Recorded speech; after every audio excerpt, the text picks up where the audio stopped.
नमस्कार दोस्तों, sunrise match point के ऑनलाइन प्लेटफॉर्म पर आपका स्वागत है। दोस्तों, सर्वप्रथम आप सभी को होली की हार्दिक शुभकामनाएं। रंगों का ये त्यौहार आपकी ज़िंदगी में खुशियों के रंग भरे, ऐसी हम ईश्वर से प्रार्थना करते हैं। और ये होली आपके लिए और अनेकों खुशियों के पल लेकर के आए, इन्हीं कामनाओं के साथ। और आज अपन शुरू करते हैं अपने टॉपिक को।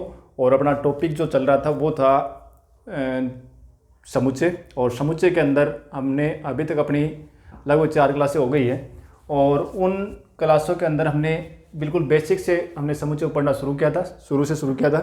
और वैसे हमने ये जो अपनी अगर स्कूली शिक्षा में बात करें तो ये अपने 11th क्लास के अंदर टॉपिक है। और उस बुक को ही हम जो NCERT बुक चल रही है उसी को हम बेस बना करके और हमने इस टॉपिक को शुरू किया था। और उसी को हमने शुरू करके और वही अपन पढ़ रहे हैं। ठीक है, अब पढ़ते पढ़ते यहाँ पर पहुँच चुके हैं। आज का जो अपना टॉपिक है वो है पूरक समुच्चय। काफ़ी इंपॉर्टेंट है। पिछली क्लास में भी हमने काफ़ी महत्वपूर्ण चीज़ें हमने देखी थी और आज की जो क्लास है उसमें भी काफ़ी महत्वपूर्ण चीज़ें हम सीखने वाले हैं। ठीक है, अब देखो, क्योंकि आगे जो परीक्षा ओरिएंटेड जो क्वेश्चन होंगे ना, वो अब उनका बेस बनना शुरू हो गया है। यहाँ से जो कंपटीशन के लिहाज से जो प्रश्न आने हैं उनका एक आधार बनना शुरू हो गया है। पिछली क्लास जो थी वो भी उनके लिहाज से ठीक थी। और अब आज जो क्लास है वो अब तो धीरे धीरे जो हम आगे बढ़ते जाएंगे, ये प्रश्न ऐसे आते चले जाएंगे कि जो अपने एग्जाम में जो पूछे जाते हैं, कंपटीशन एग्जाम की हम बात करें तो उन एग्जाम से जो क्वेश्चन पूछे जाते हैं वो इन्हीं पर आधारित क्वेश्चन आते हैं। तो देखो, आज हम पढ़ने वाले हैं पूरक समुच्चय यानी complement of a set. Complement एक सेट का कॉम्प्लीमेंट क्या होता है? देखो, कल पिछली क्लास में और हमने एक यूनिवर्सल सेट के बारे में चर्चा की थी, सार्वत्रिक समुच्चय।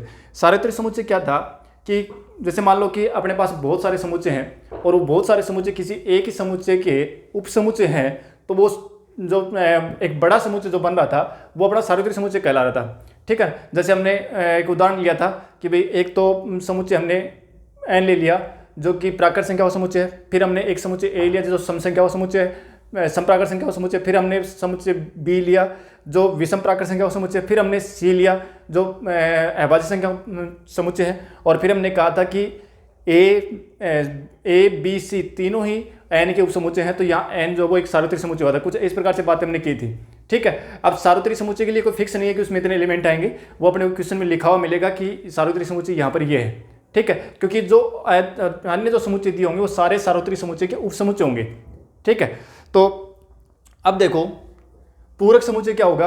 पूरक समुच्चय यानी कोई भी समुच्चय है, अगर आपको कोई समुच्चय दे रखा है उसका पूरक समुच्चय निकालना है तो उस समुच्चय को आपको u में से माइनस कर देना है।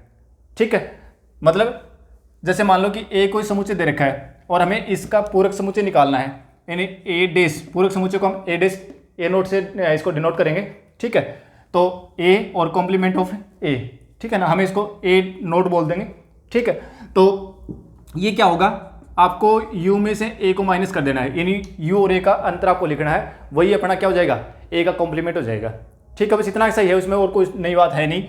मतलब कि कोई भी सेट आपको दे रखा है उसका अगर कॉम्प्लीमेंट निकालना है तो उस सेट को u में से माइनस करके लिख दो। u में से जो माइनस करने के बाद में जो आएगा वही अपना कॉम्प्लीमेंट होगा उस। ठीक है, अब देखो एक उदाहरण लिख रहा हूं मैं, और उदाहरण ये है अपना कि जैसे मान लो हमने एक सेट लिया u, हमारे पास एक सेट हो गया जिसमें एलिमेंट है 1 2 3 4 5 6 7 8 9 10, ये हमने u ले लिया। ठीक है, और a हमने कोई समुच्चय ले लिया जिसके एलिमेंट हैं 2 3 4 5 और 6, ये ले लिया। और हमें कहेगी कॉम्प्लीमेंट ऑफ a लिखो, तो कॉम्प्लीमेंट ऑफ a लिखने के लिए हम क्या करेंगे, u में से a को माइनस करेंगे। अब u में से a को माइनस करना मतलब u के वो एलिमेंट लिखने हैं जो a में नहीं है। तो u का एलिमेंट 1 a में नहीं है ना, तो इसलिए हम इसमें लिख देंगे इसको। फिर 2 a में है तो नहीं लिखेंगे, 3 a में है नहीं लिखेंगे, 4 a में है नहीं लिखेंगे, 5 a में है नहीं लिखेंगे, 6 a में है नहीं लिखेंगे, 7 a में नहीं है तो 7 लिख दो, और 8 भी नहीं है, और 9 भी नहीं है, और 10 भी नहीं है। तो ये हो गया a का पूरक समुच्चय। ठीक है, तो कोई भी समुच्चय का पूरक समुच्चय लिखना तो उसको सार्वत्रिक समुच्चय में से माइनस कर देना, बस इतना सा अपने को याद रखना है। अब देखो इनकी कुछ प्रॉपर्टीज हैं, हालांकि ये कोई नई लंबी चौड़ी बात है नहीं, आराम से समझ लेंगे। देखो यहाँ क्या लिखा हुआ है कि अगर आपसे ये कहे कि सार्वत्रिक समुच्चय U, यूनिवर्सल सेट U अगर A का सबसेट है, यूनिवर्सल सेट U A का सबसेट है, ठीक है ना, कोई सार्वत्रिक समुच्चय दे रखा है U और वो A का सबसेट है, तो कह रहा है कि उस स्थिति में अगर आप A नोट निकालोगे, A नोट निकालोगे तो कह रहा है कि वो 5 आएगा। अब देखो क्या है ये, देखो मैं यहाँ ध्यान देना कि U मैंने लिखा 1 2 3 4 5 और 6, 5 तो लिख दिया मैंने, चलो ठीक है। और ये कहा कि U एक सार्वत्रिक समुच्चय है और A कोई समुच्चय और दे दिया जिसमें एलिमेंट है 1 2 3 4 5 6 ये है, और हमें ये दे रखा, देखो यहाँ पर अगर हम देखें तो U है वो A का सबसेट है, ठीक है। तो उस स्थिति में अगर आपको A डैश निकालना तो A डैश को क्या करोगे आप, U में से माइनस करोगे, U माइनस A करोगे। अब U में से A को माइनस करोगे, देखो माइनस करो तो ये भी नहीं आएगा क्योंकि A में है, 2 भी नहीं आएगा, A में है 3 भी नहीं आएगा, A में है 4 भी नहीं आएगा, 5 भी नहीं आएगा, कौन आएगा, और तो बचा ही नहीं U का कोई एलिमेंट, कोई नहीं बचा, इसका मतलब क्या हुआ, 5 तो आएगा, ठीक है। तो अपने को ये ध्यान रखना है कि अगर सार्वत्रिक समुच्चय किसी समुच्चय का सबसेट है तो उस समय उस समुच्चय का कॉम्प्लीमेंट लिखना है तो वो 5 आएगा, ठीक है। अगर आपको A और A डैश का यूनियन निकालना है, A और A डैश का यूनियन निकालना है तो क्या आएगा, U आएगा, सार्वत्रिक समुच्चय आएगा। क्यों आएगा, क्योंकि A कोई समुच्चय है और कॉम्प्लीमेंट ऑफ A लिखे हैं तो वो क्या होता है, कॉम्प्लीमेंट में तो वो U के वो एलिमेंट आते हैं जो A के नहीं है। अब A में तो है ही और इसमें कौन सा है, A के नहीं है वो, और हम सभी का सम निकालेंगे तो A के भी आगे, A के नहीं है वो भी आगे, तो सारे आगे तो वो किसके बराबर होगा, U के बराबर ही होगा, सीधी सी बात है। और A इंटरसेक्शन A डैश मतलब कि समुच्चय और उसका पूर्व समुच्चय उनका अगर कॉमन निकालेंगे तो क्या आएगा, तो सीधी सी बात है A के एलिमेंट है में, और इसमें क्या होने जाएंगे, जो A के नहीं है वो आएंगे, A डैश में तो A के नहीं है वो तो आएंगे, और A के नहीं है वो आएंगे, तो इसका मतलब क्या है, इसमें तो A के हैं और इसमें A के नहीं है, तो इसका मतलब क्या होगा, कॉमन क्या आएगा, कुछ नहीं आएगा, मतलब रिक्त समुच्चय हो गया, ठीक है। तो 5 आएगा, तो ये अपने को ध्यान रखना है। फिर कह रहा है कि 5 डैश का मतलब 5 का कॉम्प्लीमेंट हमेशा U आएगा, क्योंकि U में से 5 को माइनस करना है, तो रिक्त समुच्चय को अगर सार्वत्रिक समुच्चय में माइनस करो तो वापस U तो आएगा, और अगर U डैश का निकालना, U का निकालना है तो U का कॉम्प्लीमेंट यानी U में से U माइनस करो तो क्या आएगा, 5 आएगा, रिक्त समुच्चय आएगा, ठीक है। और फिर कह रहा है कि कॉम्प्लीमेंट का कॉम्प्लीमेंट यानी कोई आपका सेट है उसका आपने पूरे समुच्चय लिखा, उसका पूरे समुच्चय लिखो तो वापस वही समुच्चय आएगा, ठीक है। तो ये कुछ प्रॉपर्टीज है वो अपने को याद रखनी है। अब एक छोटा सा टॉपिक और अपना, और वेन आरेख। ये वेन आरेख जो है ना, देखो ये क्या है कि वेन तो मतलब कोई एक मैथमेटिशियन हुए हैं, उनके नाम पर ये दे दिया नाम इसको, ठीक है ना। तो वेन आरेख, और आरेख का मतलब कोई एक डायग्राम बनेगा।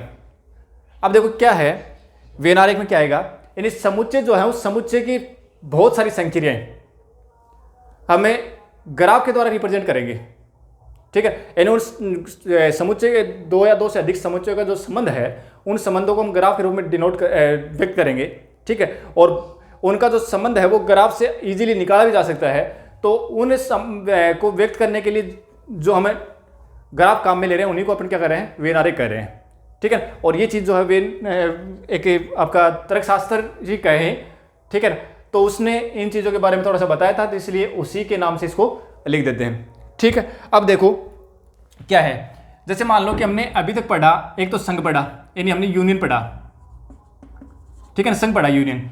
देखो क्या होता है कि वेन आरेख के अंदर जो U होगा ना, सार्वत्रिक समुच्चय, U को हमेशा हमें आयत से डिनोट करेंगे, आयत, U को हम आयत से डिनोट करेंगे, ठीक है ना। और बाकी जो अदर समुच्चय है ना, और जो समुच्चय जो भी होगा, चाहे वो A हो चाहे B हो, उसको अपन वर्ग से डिनोट करेंगे, वर्ग से व्यक्त करेंगे, ठीक है।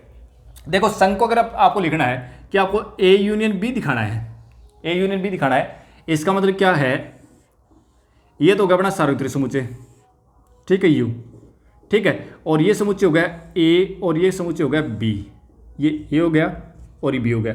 A यूनियन B में क्या आएगा कि A के भी और B के सारे एलिमेंट आएंगे, तो इसका मतलब इसको अगर हम दिखाएंगे तो ये इसका जो मैंने डायरेक्ट कर दिया ना, ये जो भाग है ये क्या हो गया, A यूनियन B का हो गया, ठीक है। और जैसे मान लो कि अगर आपसे कहे कि आपको ये तो गए U और हमें कहे कि A इंटरसेक्शन B बताओ क्या होगा, आरेख वेन आरेख में दर्शाना है कि A इंटरसेक्शन B, तो ये तो A हो गया और ये B हो गया, ठीक है, ये A और ये B, तो A इंटरसेक्शन B मतलब A और B का कॉमन पार्ट, तो ये पार्ट जो है ये ऐसा पार्ट है जो A में भी आ रहा है जो B में भी आ रहा है, तो ये क्या हो जाएगा, A इंटरसेक्शन B हो जाएगा, ठीक है। अगर आपसे ये कहे कि a माइनस बी को रिप्रेजेंट करो वी एन से, तो ये तो हमारा हो गया सार्वत्रिक समुच्चय u, और ये हो गया a, ये हो गया b, ठीक है। अब a माइनस बी मतलब a के वो एलिमेंट जो b के नहीं है, तो a के वो एलिमेंट जो b के नहीं है, ये इतने से जो ये जो एलिमेंट है ना, ये तो a के भी और b के भी हैं, तो अपने को तो a के वो एलिमेंट लिखने, a माइनस बी में तो क्या आएगा, a के वो एलिमेंट आएंगे जो b के नहीं है, तो a के वो एलिमेंट जो b के नहीं है, तो a के वो एलिमेंट जो b के नहीं है, ये जो भाग है ना ये क्या आएगा, यानी ये आ जाएगा अपना a माइनस बी, ठीक है। इसी प्रकार से b माइनस ए लिखना होगा तो फिर ये भाग आ जाएगा, ठीक है। तो अब आगे और भी आएंगे, उनको हम इस प्रकार से रिप्रेजेंट करेंगे, ठीक है। तो आपके जो समुच्चय, देखो ये संघ था, ये इंटरसेक्शन, ये यूनियन था, ये इंटरसेक्शन था, यहाँ पर डिफरेंस आ गया, ठीक है। अगर पूरक समुच्चय लिखना है तो देखो ये भी लिखा जा सकता है, ये तो हो गया u, ठीक है, और ये हो गया आपके पास a, और आपसे कहे कि a डैश बताओ क्या होगा, a डैश को आपको ग्राफ में दिखाना है, तो देखो a को छोड़ के बाकी जो है ना, ये पूरा का पूरा u जो है ना वो क्या जाएगा, यानी a को छोड़ के शेष बचा हुआ u जो है वो क्या जाएगा, a डैश आ जाएगा, यानी a का पूरक हो गया, ठीक है। तो ये a का पूरक हो गया। तो देखो, तो आज की क्लास में अपन ये बात करेंगे, एक तो पूरक समुच्चय के ऊपर बात होगी, यानी इससे संबंधित क्वेश्चन अपने को सोल्व करना है, और दूसरा अपने को वेनारे पर चर्चा करनी है, ठीक है। अच्छा, पूरक समुच्चय के ऊपर चलो एक छोटा सा, पहले तो अपने जो अभी जो 11th क्लास की जो बुक में है ना वही देख लेते हैं, और वो अपने पास एक द मॉर्गन रूल है, वो द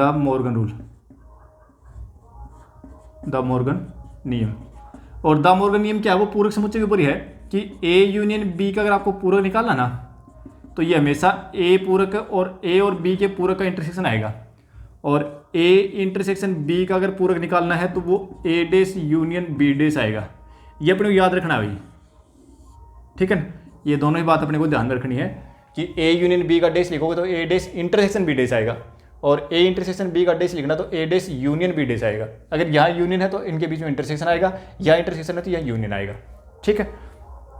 अब देखो ये बात भी करनी, अपने क्वेश्चन आएगा इसमें। चलो अपन करते हैं आज की जो अपनी एक्सरसाइज है पूरक समुच्चय और इनके ऊपर वेन आरेख पर आधारित एक एक्सरसाइज है, और वो है अपनी एक्सरसाइज 1.5, ठीक है।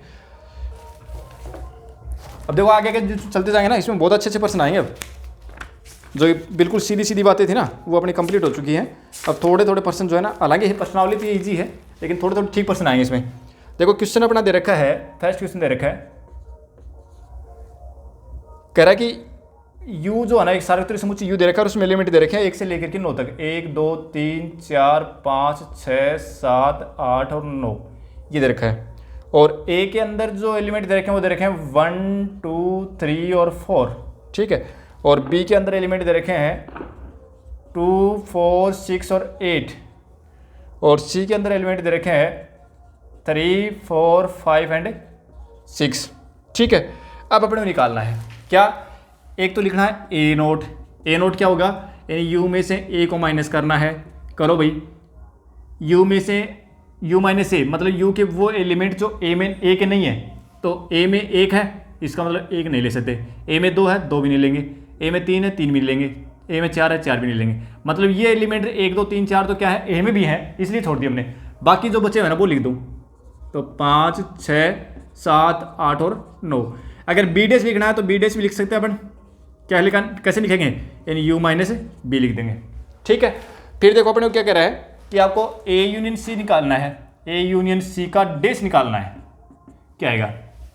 अब देखो दो बात है, या तो आप यूँ कर लो कि a यूनियन c निकालो, पहले a यूनियन c निकालो, तो a यूनियन c निकालेंगे तो कितना आ जाएगा, यानी a और b के दोनों के एलिमेंट आएंगे, तो 1 आएगा 2 भी आएगा 3 4 5 और 6, भाई 1 2 3 4 1 2 3 4 आ गए, इसके 3 4 भी आ गए, 5 और 6 भी आ गए, ठीक है। और इसका a यूनियन c का अपने को क्या निकालना है, डैश निकालना ना, तो u minus a union c का डैश कर दो, यानी u में से इसको माइनस कर दो, u में से माइनस करेंगे तो देखो 1 2 3 4 5 6 ये तो है ही इसमें, तो u के वो लिखना है जो ये नहीं, उसमें ये नहीं हो, तो 6 तक तो हटा दो, बाकी लिख दो, तो ये कितना आ जाएगा 7 8 और 9, ठीक है। एक तरीका तो ये, दूसरा अगर आप चाहो तो डी मॉर्गन रूल से आप क्या लिख सकते हो, इसको आप यूँ भी लिख सकते हो, डी मॉर्गन रूल से, कि A dash intersection B C dash भी लिख सकते हो।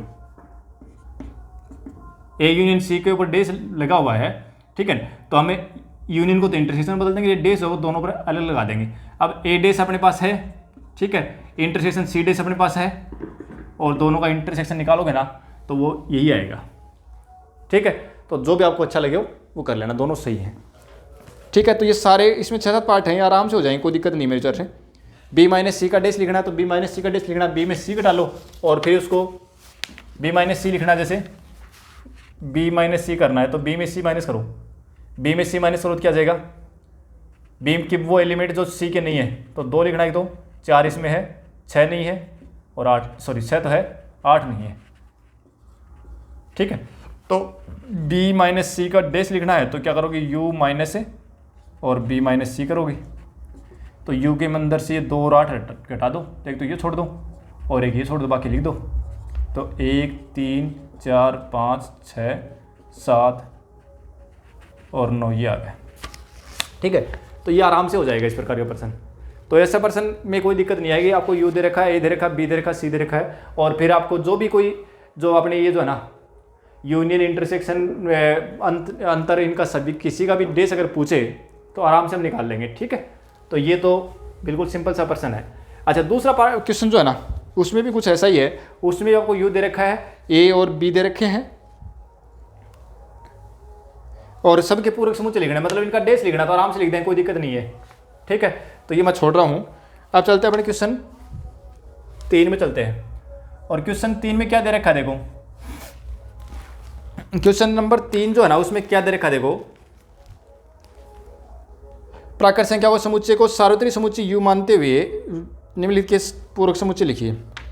मतलब आपको u क्या दे रखा है, u दे रखा है प्राकृत संख्या को समुच्चय, मतलब 1 2 3 4 इस प्रकार से कितनी इनफाइनाइट संख्याएं हैं, ठीक है। और अब देखो क्या कर रहा है कि आपको कुछ समुच्चय दे रखे नीचे और उनका पूरक समुच्चय लिखना है। जैसे मान लो कि पहले पार्ट में आपको दे रखा है कि x सच दैट x एक समप्राकृत संख्या है, ये लिखा हुआ है, ठीक है। तो ये अपना a हो गया, ये a हो गया, कह रहा है कि इसका पूरक समुच्चय लिखूं, ठीक है ना, ये a हो गया। तो हम देखो क्या लिखेंगे, इसका पूरक समुच्चय यानी a डैश लिखेंगे, वो क्या होगा u माइनस a, u में से a को माइनस करेंगे। अब u में से कौन a को माइनस करना, मतलब a के अवयव घटाने हैं, तो u में से a वाले कौन से हैं, a वाले हैं सम संख्या, तो सम संख्या माइनस कर दो इसमें से। अब देखो प्राकृत संख्या में सम संख्या और विषम संख्या दो ही तो संख्या होती है भाई, आधी संख्या सम और आधी विषम संख्या है, तो क्या बचेगा, यानी 2 4 6 8 इस प्रकार से माइनस हो जाएंगी, तो बचेगा क्या 1 3 5 ये बचेगा।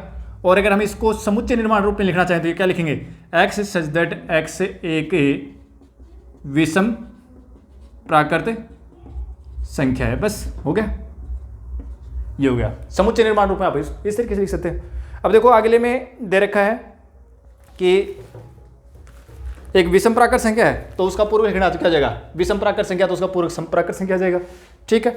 आगे वाले में लिखा हुआ है कि x सच दैट x संख्या 3 का एक धन गुणज है तीसरे पार्ट में, और अपने को कह रहा है कि एक समुच्चय है c, और वो क्या है कि x सच दैट x एक 3 का धन गुणज है, धन गुणज है, ठीक है। तो क्या जाएगा, इसमें क्या आएंगे 3 के धन गुणज, मतलब 3 6 9 12 15 इस प्रकार की संख्याएं आएंगी, ठीक है।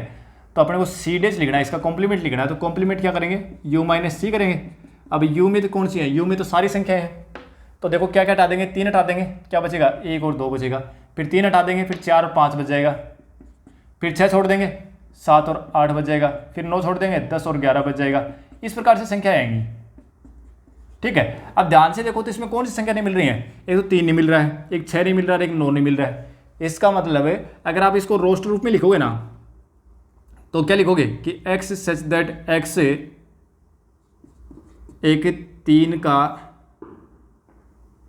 x सच दैट x संख्या 3 का धन गुणज नहीं है, धन गुणज नहीं है, क्योंकि 3 के धन गुणज वो तो आ ही गए थे इसमें भाई, ए सी के अंदर 3 के धन गुणज तो हैं, तो इनका पूरक समुच्चय लिखना, मतलब u के वे एलिमेंट जो इस 3 के धन गुणज ना हो तो शेष बचेंगे वो क्या होंगे, 3 के धन गुणज नहीं होंगे, शेष बचेंगे वो, तो ये लिखा मैंने, कि 3 के धन गुणज नहीं है। ठीक है, तो इस तरीके से ये इसमें कुछ पार्ट दे रखे हैं वो आराम से हो जाएंगे। अब देखो एक क्वेश्चन करते हैं अपन। जैसे ये दे रखा है कि 8th पार्ट दे रखा है, देखो इसमें कुछ क्वेश्चन और दे रखे हैं, वो भी ध्यान से देखने अपने को। इस टाइप का प्रश्न जो है ना वो कई बार एग्जाम में पूछ लेता है, छोटा सा प्रश्न। देखो क्या दे रखा है इसमें, जैसे 8th पार्ट दे रखा है, ठीक है, और मैं इसको लिख देता हूँ, चलो एस से लिख देता हूँ, ठीक है, ABCD से लिखते आ रहे हैं ना, इसलिए मैंने एस से लिख दिया इसको। और ये क्या कह रहा है कि x से सच दैट x + 5 = 8, ये कह रहा है। तो मुझे बताओ कि x में संख्या कौन सी आएगी, यानी x + 5 = 8, मतलब इसमें केवल एक संख्या 3 ही तो आएगी भाई। यहाँ इस समीकरण को हल करके अब x का मान निकालोगे तो कितना है, 3 ही तो आएगा। ठीक है, अब मैं एच डेस लिखना है, तो एच डेस क्या आएगा, एच डेस जो है वो क्या आएगा, आपको n में से क्या करना है, h को माइनस करना है। तो n में संख्या कौन सी है, सारी संख्या 1 से लेकर के इन्फाइनाइट, तो क्या जाएगा 1 2 फिर 4 5 6 7 आगे चलती रहेंगी। ठीक है ना, क्योंकि 3 नहीं आएगा, 3 को छोड़ देंगे बाकी। ठीक है, तो क्या जाएगा, अगर आप यूँ लिखना चाहो कि एच डेस बराबर क्या हो जाएगा कि x से such that x + 5 does not equal to 8। बस आपको अगर समुच्चय निर्माण रूप में लिखोगे तो ये लिख दोगे, रोस्टर रूप में लिखोगे तो ये लिख दोगे, सही है। ठीक है, तो आप इस तरीके से इसको कर सकते हो। अब देखो आगे एक दो क्वेश्चन और देख लो इसमें।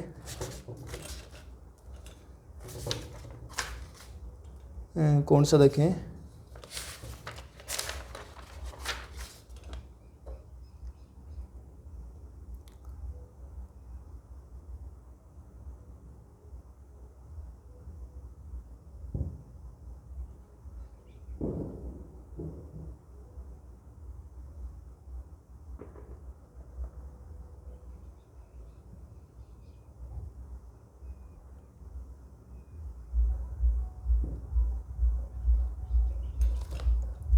देखो जैसे 10वां पार्ट दे रखा है, 10वें पार्ट में क्या दे रखा है कि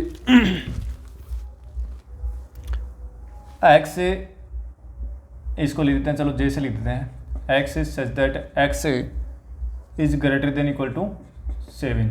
तो कौन संख्या है इसमें, 7 से बड़ी संख्या है, तो 7 से बड़ी संख्या है मतलब 7 या 7 से बड़ी, तो 7 8 9 10 ये सब आ जाएंगे इसमें। तो j डैश लिखना है, तो n माइनस j कर दो भाई, n में से j को माइनस कर दो, शेष बचेंगे क्या आएगी, तो ये ऊपर वाली सारी घट गई, कौन सी बचेंगी फिर 1 2 3 4 5 6, बस 6 तक बचेंगी भाई, 7 से ऊपर वाले तो आएंगे ना j में। ठीक है, तो इस तरीके से आपको पूरक समुच्चय लिखना है, तो आराम से लिख लेंगे। अब देखो आगे अपन ने जो डी मॉर्गन रूल पढ़ा था ना, उसको प्रूव करवाया भाई, उसको वेरीफाई करवाया एग्जाम्पल के द्वारा कि आपको वेरीफाई करो इसको कि सही है क्या है। देखो आपको क्या दे रखा है, क्वेश्चन दे रखा है, क्वेश्चन नंबर 4, और उसमें ये लिखा हुआ है कि u में जो एलिमेंट है ना, u में एलिमेंट है 1 2 3 4 5 6 7 8 9 ये दे रखे हैं। a में एलिमेंट है वो दे रखे हैं आपको 2 4 6 एंड 8, और b में जो एलिमेंट है वो दे रखे हैं 2 3 5 और 7। ठीक है, दो पार्ट दे रखे, दोनों ही मतलब जो डी मॉर्गन रूल के जो हमने दो न्यू रूल पढ़े ना मॉर्गन के, वो दोनों ही दे रखे हैं। एक तो कह रहा है कि a यूनियन b जो है ना वो इक्वल होगा a यूनियन b का जो डैश है वो इक्वल होगा a dash intersection b dash, एक तो ये प्रूव करना है, और दूसरा आपको ये प्रूव करना है कि a इंटरसेक्शन b का जो डैश होगा वो a dash union b dash के बराबर होगा। ठीक है, अब देखो पहले तो ये देखो हमें क्या क्या चाहिए वो निकाल लेते हैं सारे, है ना। एक तो हमें चाहिएगा a यूनियन b, निकालो, मैं पहला पार्ट कर रहा हूँ, ठीक है ना। a यूनियन b चाहिएगा तो मैं निकाल लेता हूँ। a यूनियन b बताओ क्या आएगा, a और b का यूनियन मतलब a और b के सभी एलिमेंट आएंगे, तो 2 भी आएगा, 3 भी आएगा, 4 भी आएगा, 5 भी आएगा, 6 भी आएगा, 7 भी आएगा और 8 भी आएगा। मतलब 2 4 6 8, तो इसके आगे 2 4 6 8 इसके आगे, फिर 2 इसमें है, दोनों में था, ठीक है, फिर 3 5 7, 3 5 7 ही आ गए, सारे एलिमेंट आ गए। मतलब a और यूनियन b निकालना मतलब a और b के सभी एलिमेंट लिखने हैं, कोई भी एलिमेंट छूटना नहीं चाहिए। अब आ जाओ क्या निकालना है, इसका डैश, क्या a यूनियन b का डैश निकालो, क्या आएगा, आपको क्या करना है, इसको u में से माइनस करना है, यानी u minus a union b dash, ऐसे तो निकालते हैं। अब u में से इसको माइनस करोगे तो क्या आएगा, एक तो बचेगा 1 और एक बच जाएगा अपना 9, आ गया। अच्छा, अब चलते हैं यहाँ पर a डैश निकालते हैं। a डैश क्या होगा, a डैश होगा u माइनस a करेंगे, अब u में से a को माइनस करो, देखो क्या आएगा, 1 3 5, 2 नहीं आएगा, 4 नहीं आएगा, 6 नहीं आएगा, 8 नहीं आएगा, तो 1 3 5 7 और 9 ये आएगा। और b डे से निकालेंगे तो क्या आएगा, u माइनस बी, ये u रहा ये b रहा, माइनस करो, 2 नहीं आएगा, 3 नहीं आएगा, 5 नहीं आएगा, 7 नहीं आएगा, तो कौन कौन से आ जाएंगे, 1 आ जाएगा, 4, फिर 6 और फिर 8 और 9। अब अपने को क्या निकालना है, A dash intersection B dash निकालना ना, निकालो, इनका वेनिस्ट क्या आएगा, 1 दोनों में है, 3 नहीं है, 5 नहीं है, 7 नहीं है, 9 दोनों में है, ठीक है, बाकी तो कोई कॉमन है नहीं। अब देखो ये तो अपना इक्वेशन हो गई फर्स्ट और ये हो गई इक्वेशन अपनी सेकंड। तो इक्वेशन फर्स्ट और सेकंड से क्या लिख सकते हो आप, देखो ए यूनियन बी का डेस है, वो भी उसमें भी एलिमेंट क्या रहे हैं, समुच्चय ये आ रहा है 1 और 9, और इसमें भी 1 और 9 आ रहे हैं। इसका मतलब ये हुआ कि ए यूनियन बी का अगर आप डेस निकालोगे ना, वो ए डेस इंटरसेक्शन के बी डेस के बराबर आ रहा है। तो आप कोई भी समुच्चय के लिए ये चीज़ निकाल लेना, सभी के लिए बात सत्य आएगी, ठीक है। अब एक तो मैंने निकाल दिया, दूसरा आपको इसी तरीके से दूसरा पार्ट करना है। तो मेरे हिसाब से समझ में आ गया होगा, एक हम निकाल लिया तो अब दूसरा वाला आराम से निकाल सकते हैं, ठीक है। अब देखो आगे,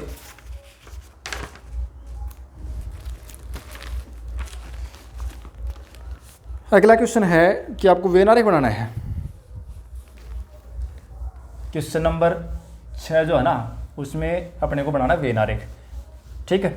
देखो क्वेश्चन नंबर 6 में अपने को बनाना है वेन आरेख, सॉरी 5 में, 5 है क्वेश्चन नंबर 5 और इसमें वेन आरेख खींचना है, ठीक है। और कह रहा है कि ए यूनियन बी डेस का वेन आरेख खींचना है आपको, ए यूनियन बी डेस का वेन आरेख खींचना है। देखो वेन आरेख खींचने का तरीका क्या बताया था कि सबसे पहले तो आपको एक आयत बनाना है जो सार्वत्रिक समुच्चय को डिनोट करेगा। इसे कोने में लिख देना u, ये तो हो गया सार्वत्रिक समुच्चय, ठीक है। अच्छा, ये वर्त के रूप में 2 समुच्चय a और b हैं, तो a और b, तो ये a हो गया और ये b हो गया, ठीक है।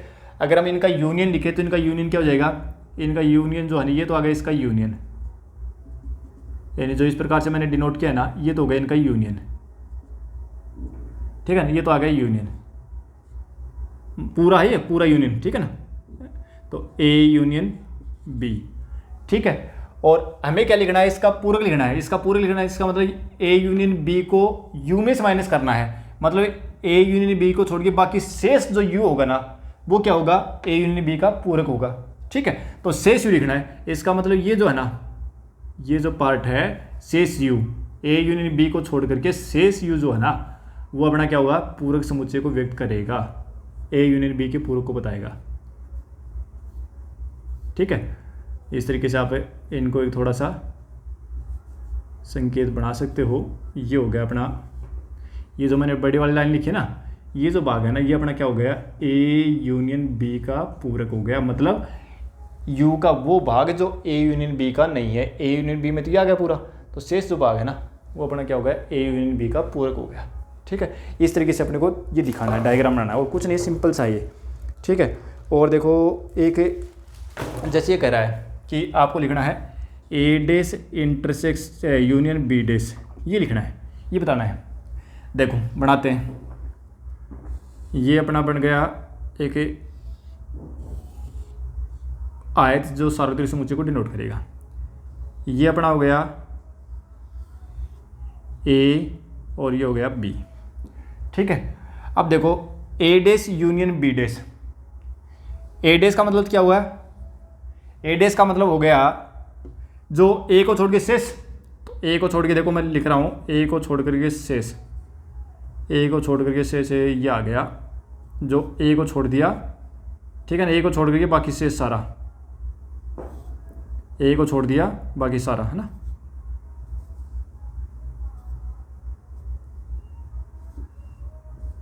ठीक है ना, ए को छोड़ करके बाकी सारा सारा आ गया। ये जो भाग है ना, ये अपना क्या हो गया,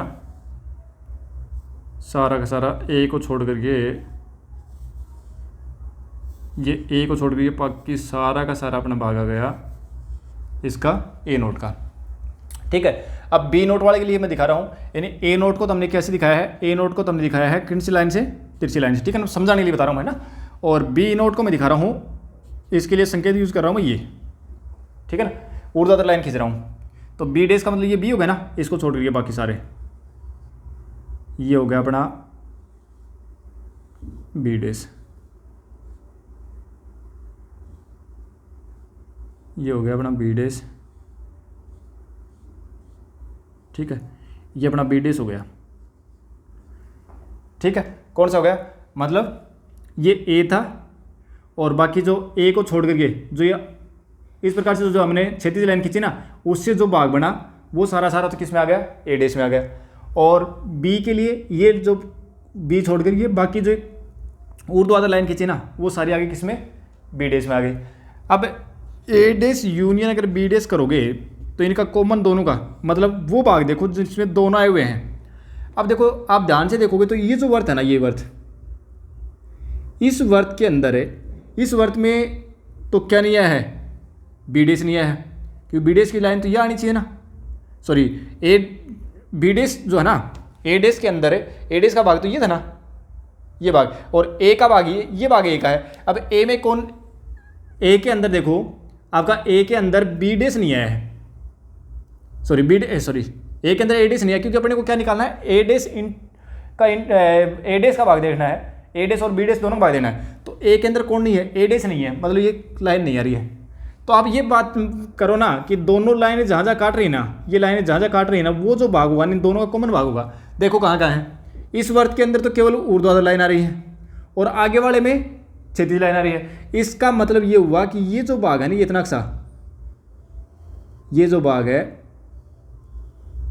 ये जो भाग है, ये भाग इनमें नहीं आ रहा है, इस जाली में नहीं आ रहा है, ठीक है ना, मतलब ये एक ग्रिड बन गई इस तरीके से, ठीक है ना, इसमें नहीं आ रहा है। तो शेष जो भाग बचा नहीं है, मतलब मैं इस भाग को कर रहा हूँ अभी एक दूसरा मार्कर यूज करके, मैं इसको बना रहा हूँ डार्क, सॉरी भले रेड कर रहा हूँ मैं इसको, देखो ठीक है। ये जो भाग है ना, ये भाग अभी जो मैं इसको रेड कर रहा हूँ, ये सारा का सारा भाग है, ठीक है ना, पूरा का पूरा यू जो ये रेड में मैंने रेड कर दिया इसको, ठीक है। ये जो ए और बी के जो भाग है ना, इनको छोड़ के बाकी मैंने सारे के सारे भाग को रेड कर दिया। ये जो रेड भाग है ना, यही अपना क्या हो गया, ये जो भाग है ना, ये भाग ही अपना क्या हो गया, ये रेड जो भाग है वही अपना हो गया ए डेश यूनियन बी डेश हो गया, ठीक है। क्योंकि ये जो भाग है इसमें तो ये जो वर्त है ना, इसमें तो कौन नहीं आया, ए डेश नहीं आया, और इस वर्त में बी डेश नहीं आया। और हमें ये देखना कि यूनियन है, इसका मतलब ए डेश भी आना चाहिए और बी डेश भी आना चाहिए। तो ये जो वर्त है इन दोनों वर्तों को छोड़ करके बाकी शेष भाग में क्या आएगा, ए डेश यूनियन बी डेश आएगा। तो इस तरीके से आप और जो भी दे रखे ना, उन सभी को हम इस तरीके से बिना रेखा से उनको दर्शा सकते हैं, ठीक है। तो ये क्वेश्चन जो बिना रेखा था, एक उसमें आरेख बनाना था और वो मेरे हिसाब से आराम से बन जाएगा, कोई दिक्कत नहीं आएगी। अब देखो क्वेश्चन 6 का और है, और इस क्वेश्चन में क्या करा, देखो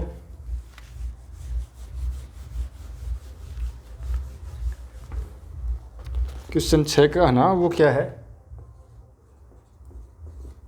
क्वेश्चन नंबर 6 में है कि मान लीजिए कि समतल में स्थित सभी त्रिभुजों के समुच्चय सार्वत्रिक समुच्चय यू है। यू में क्या है, इसमें सभी त्रिभुज हैं, त्रिभुजों का समुच्चय मतलब सभी प्रकार के त्रिभुज हैं इसमें, ठीक है। अच्छा, ए उन सभी त्रिभुजों का समुच्चय है जिसमें कम से कम एक कोण 60 डिग्री से भिन्न है। ए में कौन से हैं त्रिभुज हैं कि वे त्रिभुज जिसमें कम से कम एक कोण 60 डिग्री से भिन्न है, मतलब कि एक कोण तो 60 डिग्री से भिन्न ही हो सकता है कि दोनों कोण भी 60 डिग्री से भिन्न हो, ठीक है। और हो सकता है कि तीनों कोण भी 60 डिग्री से भिन्न हो, मतलब कम से कम एक कोण 60 डिग्री से भिन्न है, मतलब एक कोण तो ऐसा है जिसमें 60 डिग्री नहीं है, ठीक है। अच्छा, फिर चलो आप, तो ए डेश क्या आएगा, तो ए डेश क्या आएगा बताओ। अब देखो इसमें कौन से त्रिभुज आ गए भी, इसमें कम से कम एक कोण 60 डिग्री से भिन्न हो, मतलब एक कोण 60 डिग्री से भिन्न, मतलब दो कोण 60 डिग्री हो सकते हैं, हालांकि संभव नहीं कि तीनों ही हो जाएंगे 60 डिग्री फिर, ठीक है ना। एक कोण 60 डिग्री से भिन्न हो, ये कह रहा है, एक कोण 60 डिग्री से भिन्न हो, तो फिर इसमें मतलब जिसका एक कोण 60 डिग्री है वो भी आ जाएगा, ठीक है ना। एक कोण 60 मतलब 60 डिग्री से भिन्न वो भी आएगा, और अगर दो कोण 60 डिग्री से भिन्न है वो भी आएंगे, और तीन कोण अगर 60 डिग्री से भिन्न है तो वो भी आएंगे, ठीक है। तो देखो, तो फिर बचे कौन से इसमें, इसके अलावा कौन से कोण बच गए, इसके अलावा तो वो कोण बच गए जिनमें तीनों कोण 60 डिग्री हो। भाई एक कोण 60 डिग्री से भिन्न का बात कर रहा है, प्रश्न को समझो ध्यान से कि एक कोण 60 डिग्री से भिन्न, तो एक कोण 60 डिग्री से भिन्न का मतलब ये हुआ कि एक कोण कम से कम एक की बात कर रहा है, कम से कम एक कोण 60 डिग्री से भिन्न। तो एक कोण 60 डिग्री से भिन्न हो सकता है, या दो कोण 60 डिग्री से भिन्न हो सकते हैं, या तीन कोण 60 डिग्री से भिन्न हो सकते हैं, मतलब तीनों ही कोण 60 डिग्री से भिन्न, मतलब कोई सा भी कोण 60 डिग्री नहीं हो, या दो कोण 60 डिग्री हो, या फिर तीनों ही कोण 60 डिग्री के, मतलब दो कोण 60 डिग्री हो, 60 डिग्री सॉरी, दो कोण 60 डिग्री से भिन्न हो, मतलब एक कोण 60 डिग्री हो सकता है, बाकी दो कोण 60 डिग्री से भिन्न हो, ठीक है। या एक कोण 60 डिग्री से भिन्न हो, मतलब कि दो कोण तो 60 डिग्री हो सकते हैं लेकिन एक कोण 60 डिग्री का नहीं हो। प्रश्न ये हुआ कि एक कोण 60 डिग्री से भिन्न मतलब दो कोण 60 के हो सकते हैं, ठीक है। फिर तीन कोण दो कोण 60 डिग्री से भिन्न मतलब एक कोण 60 डिग्री हो सकता है, और फिर तीनों कोण 60 डिग्री से भिन्न मतलब तीनों ही कोण 60 डिग्री के नहीं है। तो इसमें कौन सा आएगा फिर, तो इसमें कौन से बचेंगे, इसमें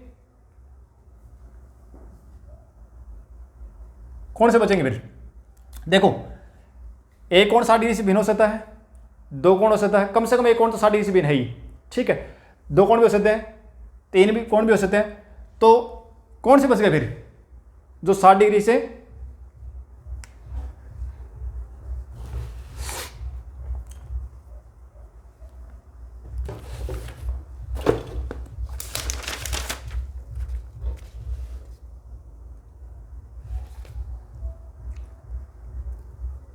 देखो दोबारा समझो इस चीज़ को कि कम से कम एक कोण 60 डिग्री से भिन्न है, एक कोण 60 डिग्री से भिन्न है, इसका मतलब एक कोण तो 60 डिग्री से एक तीन कोणों में से एक कोण तो 60 डिग्री से अलग है, दो कोण भी 60 डिग्री से अलग हो सकते हैं, और तीन कोण भी 60 डिग्री से अलग हो सकते हैं। भाई 60 डिग्री से अलग तो कोण है ही, चाहे तो एक हो, चाहे दो हो, चाहे तीन हो। अब कौन से त्रिभुज बच गए, अब ऐसे त्रिभुज तो खाली एक ही त्रिभुज बच गया जिसमें तीनों कोण 60 डिग्री हों, वही तो बचेगा। भाई एक कोण 60 डिग्री से भिन्न हो सकता है, दो कोण 60 डिग्री से भिन्न हो सकते हैं, ठीक है, और तीन कोण 60 डिग्री से भिन्न हो सकते हैं। तो फिर बच कौन सा गया, ऐसा बच गया जो तीनों कोण 60 डिग्री के हों, ठीक है। तो इसमें कौन सा आ जाएगा, यानी त्रिभुज, यूँ तो सभी त्रिभुजों का समुच्चय था, उसमें तो सारे त्रिभुज आगे थे, और त्रिभुज जो हम वो ऐसे हो सकते हैं कि उसका एक कोण 60 डिग्री से भिन्न हो, या दो कोण 60 डिग्री से भिन्न हो, या तीनों कोण 60 डिग्री से भिन्न हो, या फिर तीनों ही कोण 60 डिग्री हो, यही तो संभावना बनी है बड़ी। तो ये कह रहा है कि कम से कम एक कोण 60 डिग्री से भिन्न है, इसका मतलब एक कोण भी 60 डिग्री से भिन्न हो सकता है, दो भी हो सकते हैं और तीन भी हो सकते हैं। तो बचेगा कौन फिर, बचेगा तो केवल वही बचेंगे जो सारे 60 डिग्री कोण है। तो क्या जाएगा, यानी सभी समबाहु त्रिभुज, समबाहु त्रिभुज, और समबाहु त्रिभुज में पता है अपने को कि प्रत्येक कोण क्या होता है, तीनों ही कोण 60 डिग्री होते हैं उसमें, समबाहु त्रिभुज में तीनों ही कोण जो 60 डिग्री होते हैं, ठीक है। तो ये अपना एक प्रश्न था 6 का, छोटा सा प्रश्न था, ऑब्जेक्टिव टाइप के लिए ठीक है, वैसे पूछ सकता है इस प्रकार से, ठीक है। एक क्वेश्चन और है इसमें, और वो कह रहा है कि सत्य कथनों के बारे में बताना आपको, सॉरी रिक्त स्थानों की पूर्ति करनी है। तो ए यूनियन ए डैश क्या था इसका, ए और उसके पूरे समुच्चय, यानी ए के भी अवयव और उसके पूरे समुच्चय के अवयव, तो वो तो क्या आएंगे, यू में आएंगे, यू हो जाएगा। भाई ए में और ए डैश में कौन से आते हैं, जो ए के नहीं, यू के वे एलिमेंट जो ए के नहीं है, तो ये तो हमने प्रॉपर्टी भी लिखी थी कि ए यूनियन ए डैश हमेशा यू के बराबर आएगा, ठीक है। आगे दे रखा कि phi dash intersection A, phi dash का मतलब क्या हुआ, फाई डैश का मतलब हुआ यू, यू तो हुआ फाई डैश का मतलब, और इंटरसेक्शन ए, और ए क्या, यू क्या है आपका सार्वत्रिक समुच्चय है, तो सार्वत्रिक समुच्चय का किसी भी समुच्चय के साथ में अगर इंटरसेक्शन निकालेंगे तो स्वयं समुच्चय आएगा, ठीक है। तो ये हो जाएगा बस, ये तो दो पार्ट पूछे थे इसमें, अच्छा दो और भी हैं क्या, ए इंटरसेक्शन ए डैश मतलब ए, और फिर इसमें ए डैश में कौन से आएंगे, जो ए के नहीं है, यू के वो एलिमेंट जो ए के नहीं है। अब इसमें तो ए के हैं और इसमें ए के नहीं है, ठीक है। तो कॉमन क्या आएगा फिर, कुछ नहीं आएगा, दोनों अलग अलग हैं, ठीक है। और आगे वाले में क्या दे रखा है, you dash intersection A, you dash का मतलब क्या होगा, फाई। भाई यू डैश का सार्वत्रिक समुच्चय, यानी यू का ही, यू अपना सार्वत्रिक समुच्चय है और इसी का अपने को डैश निकालना है, कॉम्प्लीमेंट निकालना है, तो यू में से इसको माइनस करेंगे, यू में से यू माइनस करेंगे तो फाई आएगा। तो फाई आ गया, फाई का किसी भी समुच्चय के साथ में इंटरसेक्शन निकाल दो, फाई ही आएगा, ठीक है। तो ये 5 हो गया। ये अपनी एक्सरसाइज थी 1.5 जो कंप्लीट हो गई। आज की क्लास में हमने सबसे महत्वपूर्ण बात जो थी वो सीखी थी हमने समुच्चय का पूरक समुच्चय। ठीक है, वेन आरेख अपने को बनाने आने चाहिए, क्योंकि वेन आरेख से कई बार ऐसे प्रश्न आएंगे जो वेन आरेख से ही सरल होंगे, और वेन आरेख क्योंकि आगे और देखेंगे प्रश्न उसमें वेन आरेख का बड़ा रोल है, तो वेन आरेख से ही वो प्रश्न सोल्व होंगे। तो वेन आरेख अपने को बनाना आना चाहिए। मैंने काफ़ी क्वेश्चन करवा भी दिए, और भी क्वेश्चन अपन करेंगे वेन आरेख पर, जो थोड़े से और कॉम्प्लीमेंट के क्वेश्चन होंगे उनको करेंगे हम। तो वो क्वेश्चन जो है ना वो अपने को और थोड़ा सा अपना जो विश्वास है उसको बिल्ड करेंगे। तो आज की क्लास को अपन यहीं रोकते हैं और मिलते हैं नेक्स्ट क्लास में। Thank you.